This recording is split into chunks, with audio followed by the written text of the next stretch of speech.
boys and girls, it's time for our story. So it's time to get all cozy and comfy and get ready for a mystery reader. Who is it? Do you think it's somebody's mom, somebody that works at Harvest? Let's find out. I think I hear the doorbell. I do. Let's see who it is. All right, boys and girls, here's our mystery reader. Good morning, Mrs. Severson's class. I'm Mrs. Shaw. I miss seeing all your cute faces, but I get to read to you today, and I hear that you're studying insects, right, Mrs. Severson? That's correct. So I have the very greedy bee for you today.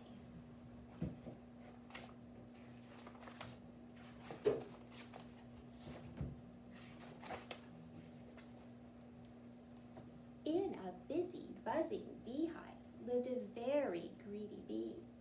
All the other bees worked hard making honey and cleaning the hive, but the greedy bee spent all day gobbling pollen and guzzling nectar.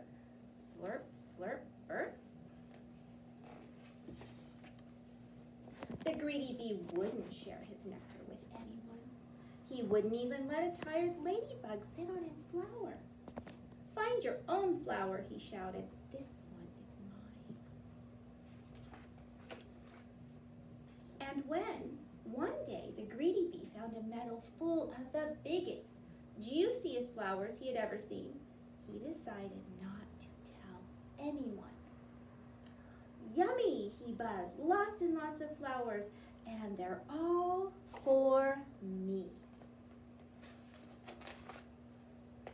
The greedy bee whizzed and buzzed from flower to flower, slurping and burping and growing fatter and fatter and fatter and fatter. At last his tummy was full and he settled down on a big pink flower in the warm yellow sunshine and fell fast asleep. When the greedy bee woke up, it was dark.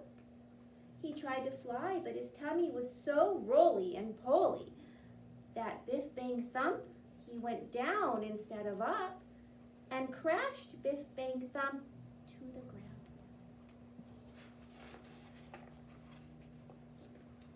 I'm scared, cried the greedy bee, and I don't know how I'm going to get home. Then he saw two glowing eyes in the long grass. Eek, he cried, a monster is coming to eat me. But it wasn't a monster. It was two friendly fireflies, their bottoms glowing in the dark. What's wrong, they asked. I'm too full to fly, wailed the greedy bee, and I can't walk home in the dark. Follow us, said the fireflies, and they all set off on the long, long journey. Through forests of flowers and swishy mud, over the hills and under the stars trudged the greedy bee. He had never walked so far, and he was very tired. Nearly there, called the fireflies.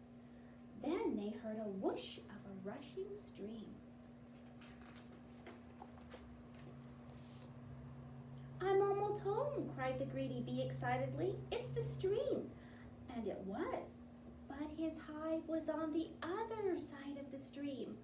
Oh no, said the greedy bee, sadly flopping down on the grass. How will I ever get across? We'll help you, said a tiny ant with a big leaf. The ant and his friends flipped the big leaf into the water. Jump on, they cried. They helped the fireflies. The greedy bee, helped by the fireflies, the greedy bee and the ants made their way, splishing and splashing, to the other side of the stream. Hooray, I'm home, cheered the greedy bee. Where have you been? Asked the other bees. I overslurped, said the greedy bee. I would never have made it home if my new friends hadn't been so kind. Now I'm going to share my best honey with them. Would you like some too? Yes, said the other bees. Let's have a party. everyone enjoyed a midnight feast of yummy, runny honey, all except one very sleepy, very happy, but not so greedy anymore bee. And Oh, boys and girls, what a special treat, right, to have Mrs. Shaw come and read to us. Thank you, Mrs. you're Shaw. welcome. Bye, guys. Also, boys and girls, we're going to go ahead and get your penmanship paper out, page 135. You want to make sure that you are just printing your paper and you don't have to trace it. Bye, Mrs. Shaw. Thank you. And you're going to go ahead and get your Abeka readers out, and you're going to read those. Oh, I love having mystery readers. All right, see you in a minute.